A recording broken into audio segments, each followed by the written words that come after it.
నెరవేర్చలేని పరిస్థితిలో చంద్రబాబు నాయుడు గారు ఉంటే వాటిపైన అసెంబ్లీలో పదే జగన్మోహన్ రెడ్డి గారు మాట్లాడుతుంటే వీళ్ళకు సంబంధించినటువంటి ఎమ్మెల్యేలను జగన్మోహన్ రెడ్డి గారిని వ్యక్తిగత టార్గెట్ పెట్టి మాట్లాడే పరిస్థితి వాళ్ళు మీరు అంటుంటారు చూడు ఈ రోజు భాషలతో మాట్లాడినారని ఆ భాషలతో వీళ్ళకి సంబంధించినటువంటి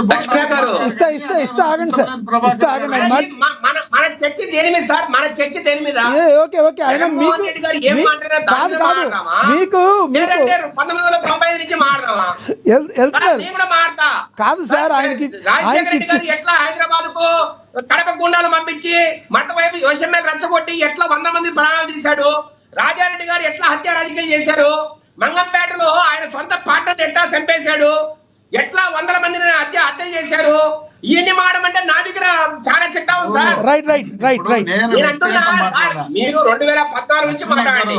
టాపిక్ లోకి వస్తున్నారు మీరు కేవలం రాజకీయాలు మాట్లాడబోతున్నా. టాపిక్ లో అంటే మాట్లాడండి సార్. రైట్ వ్యక్తిగత మాట్లాడితే చంద్రబాబు నాయుడు గారు మల్లెల బాబ్జీని ఎట్లా చంపించినారు, ఆ తర్వాత ఆయన దశరథరామని ఎట్లా చంపించినారు, వాళ్ళ తమ్ముని ఎట్లా ఇంట్లో కట్టేసి ఎందుకయ్యా సమస్యలన్నీ ప్రభుత్వంలో. శేఖర్ రెడ్డి గారు మనము మోహన్ రెడ్డి గారికి చెప్పేది 2014 నుంచో 19 నుంచో మాట్లాడండి. ఎప్పుడో 99 లీటర్ జరిగింది, 91 లీటర్ జరిగింది సార్. ఇప్పుడు అవన్నీ చెప్పాను నేను మాట్లాడతా. రైట్ లక్ష్మణ గారు మాట్లాడండి సార్. లక్ష్మణ గారు మోహన్ రెడ్డి గారు రైట్. మనము ఆంధ్రప్రదేశ్ పరిస్థితిని ప్రస్తుత ముఖ్యమంత్రిని గత ముఖ్యమంత్రిని గురించి పోల్చుకోవాల్సిన సందర్భం ఉన్నప్పుడు మనం మాట్లాడాలి కదా. ఇదే కదా మనం మాట్లాడుతుంది. నేను ఏ ఒక్క పార్టీ కన్నా విజయశేఖర్ రెడ్డి గారు మోహన్ రెడ్డి గారిని ఒకటే ప్రశ్న సార్. రాజశేఖర రెడ్డి గారితో మీకేం సంబంధం? అదేంటి సార్ కాదు సార్ సోనియా గాంధీ గారు పదవి ఇచ్చారు. కాదు సార్ రాజశేఖర్ రెడ్డి గారికి జగన్మోహన్ రెడ్డి గారికి సంబంధం ఉంటుంది. ఎన్టీ రామారావు గారికి చంద్రబాబు గారికి సంబంధం ఉంటుంది. లేకుండా ఎలా ఉంటుంది? ఆగండి సార్ మీ సమయంలో మీరు మాట్లాడారు కదా. కాదు సార్ ఒకటి శేఖర్ రెడ్డి గారు మీరు మాట్లాడినప్పుడు శేఖర్ రెడ్డి గారు ఒక్క మాట వినాలి కాదు సార్ మీరు మాట్లాడిన శేఖర్ రెడ్డి గారు మీరు మాట్లాడినప్పుడు ఆయన మాట్లాడలేదు కదా, మధ్యలో అడ్డుపడలేదు. ఆయన మాట్లాడకపోతే ఆయన టైమే వేస్ట్ అవుతుంది. టైం అయిపోయిన తర్వాత అక్కడ ఆపుతాం. మీరు ఆగండి దయచేసి ఆగండి. ఆయన ఏదో మీకు చెప్పే ప్రయత్నం చేశారు. ఓకే టాపిక్ మీద వెళ్తారు. మళ్ళీ ఎంతసేపు మీరు మాట్లాడితే మీరే మాట్లాడినట్టు. ప్లీజ్ మోహన్ రెడ్డి గారు కంటిన్యూ చేయండి ప్లీజ్ టాపిక్ మీద. ఇప్పుడు నేను చంద్రబాబు నాయుడు గారి వ్యక్తిగతం గురించి నేను మాట్లాడలే. చంద్రబాబు నాయుడు గారి పరిపాలన గురించి మాత్రమే మాట్లాడుతున్నా. రాజశేఖర రెడ్డి గారి గురించి పరిపాలన గురించి మాట్లాడుతున్నా. ఆయన కొడుకుగా జగన్మోహన్ రెడ్డి గారు ఈయన ఎందుకంటే లోకేష్ గారి గురించి చెప్పినారు కాబట్టి జగన్మోహన్ రెడ్డి గారిని రాజశేఖర రెడ్డి గారిని ఇద్దరి గురించి చెప్పాల్సిన బాధ్యత నాకు కూడా ఉంది. కాబట్టి నేను ఆయనతోనూ ఈయనతోనూ ఇద్దరితో పనిచేసినా కాబట్టి నేను చెప్పాలా. అంతే తప్ప అనవసరమైనటువంటి కామెంట్ చేయడం వల్ల మనం జనంలో చులకనైతాం తప్ప వేరే ఉద్దేశం ఉండదు కదా. దాన్ని మనం దృష్టిలో పెట్టుకోకుండా మన ఇష్టం వచ్చినట్టు ఇప్పుడు నన్ను ఆయన తిట్టడం నేను ఆయన్ని తిట్టడం ఏం లాభం? దీనివల్ల చూసే వాళ్ళు ఏమనుకుంటారు, అసహించుకుంటారు. కాబట్టి దానివల్ల లాభం లేదు, వదిలిపెట్టే. తర్వాత ఆయన 2014 ఎన్నికల టైంలో జగన్మోహన్ రెడ్డి గారు ప్రతిపక్ష నాయకుడుగా ఉన్నప్పుడు అంటే ఆ ఎన్నికలప్పుడు అంతకుముందే ఆల్రెడీ 15 సీట్లతో గెలిచిన సందర్భం ఉంది. ఆయన 5,45,000 ఓట్లతో గెలిచడం జరిగింది. ఆ తర్వాత ప్రతిపక్ష నాయకుడి నుండి ఎన్నికలు జరిగినప్పుడు అప్పుడు చంద్రబాబు నాయుడు గారు డిపాజిట్ కోల్పోయినారు. ఉప ఎన్నికలు జరిగినాయి మీకు తెలిసిన లేదో. 18 ఎన్నికలు జరిగితే 18 ఎన్నికల్లో 15 ఎన్నికలు జగన్మోహన్ రెడ్డి గారు ప్లీజ్ దయచేసి జగన్మోహన్ రెడ్డి గారు ఏవైతే ఆరోపణలు చేశారో ఇప్పుడు అవి వాస్తవం అంటారో దాని గురించి మాట్లాడండి సార్. సమయం అయిపోతుంది ప్లీజ్.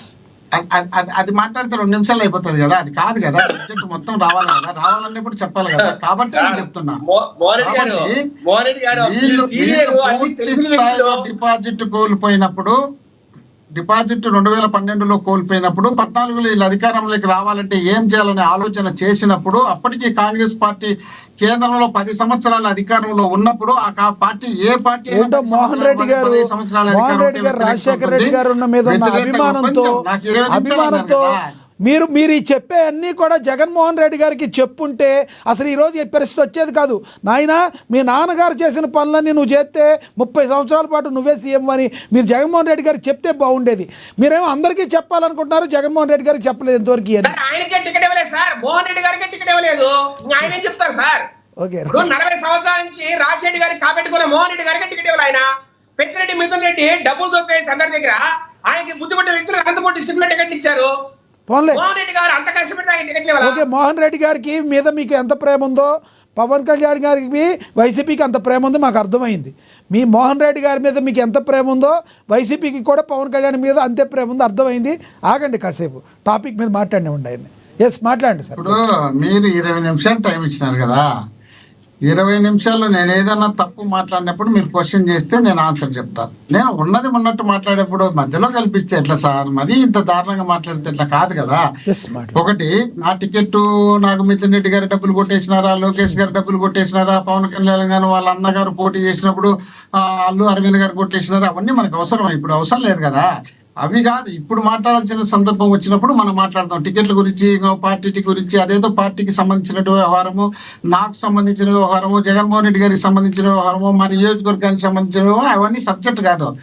కానీ ఈయన 660 హామీలు ఇచ్చి ఇవ్వడంతో పాటు చంద్రబాబు నాయుడు గారు పవన్ కళ్యాణ్ గారిని, నరేంద్ర మోడీ గారిని కలుపుకోవడం వల్ల అప్పటికి ఆల్రెడీ కాంగ్రెస్ పార్టీ 10 సంవత్సరాల అధికారంలో ఉండడంతో పాటు అనేక కుంభకోణాల్లో చెడ్డ పేరు వచ్చింది. కాబట్టి ఆల్రెడీ 15 సంవత్సరాలు ముఖ్యమంత్రిగా గుజరాత్ లో నరేంద్ర మోడీ గారు ఉన్నారు. కాబట్టి నరేంద్ర మోడీ గారు లాంటి నాయకుడు రాష్ట్రానికి, దేశానికి అవసరం ఉంటుంది అనే ఆలోచన ప్రజల్లో ఎంతో కొంత ఉంది. కాబట్టి ఉండడంలో అప్పుడు నరేంద్ర మోడీ గారిని ముఖ్య ప్రధానమంత్రి చేసుకోవాలనే ఆలోచన వచ్చింది. కాబట్టి ఆ వచ్చిన టైంలో చంద్రబాబు నాయుడు గారు మంచి బ్రెయిన్ ఉపయోగిస్తారు. కాబట్టి ఆ టైంలోనే చంద్రబాబు నాయుడు గారు వీళ్ళతో పొత్తు పెట్టుకున్నారు. కాబట్టి ఆంధ్రప్రదేశ్ లో బీజేపీకి ఎక్కడ పలకరించే పరిస్థితి లేదు. కాబట్టి బీజేపీకి పొత్తు పెట్టుకుంటే కనీసం కొన్ని సీట్లన్నా వస్తాయనే ఉద్దేశంలో భాగంగా చంద్రబాబు నాయుడు గారితో పొత్తు పెట్టుకున్నారు. కాబట్టి అప్పటికి ఆల్రెడీ పవన్ కళ్యాణ్ గారు పార్టీ పెట్టి వాళ్ళన్న పార్టీ పెట్టడంతో పాటు, వాళ్ళన్న పార్టీ విలీనం చేయడంతో పాటు పవన్ కళ్యాణ్ గారు రాజకీయాలకు రావాలనే ఆలోచన ఉంది. కాబట్టి అప్పటికే పార్టీ అనౌన్స్ చేసినారు. కాబట్టి ఆయన పోటీ చేసే వచ్చే పరిస్థితి లేదు. కాబట్టి తెలుగుదేశం పార్టీకి ఆయన సపోర్ట్ చేసినారు. కాబట్టి తెలుగుదేశం పార్టీ, బీజేపీ పార్టీ, 660 హామీలు,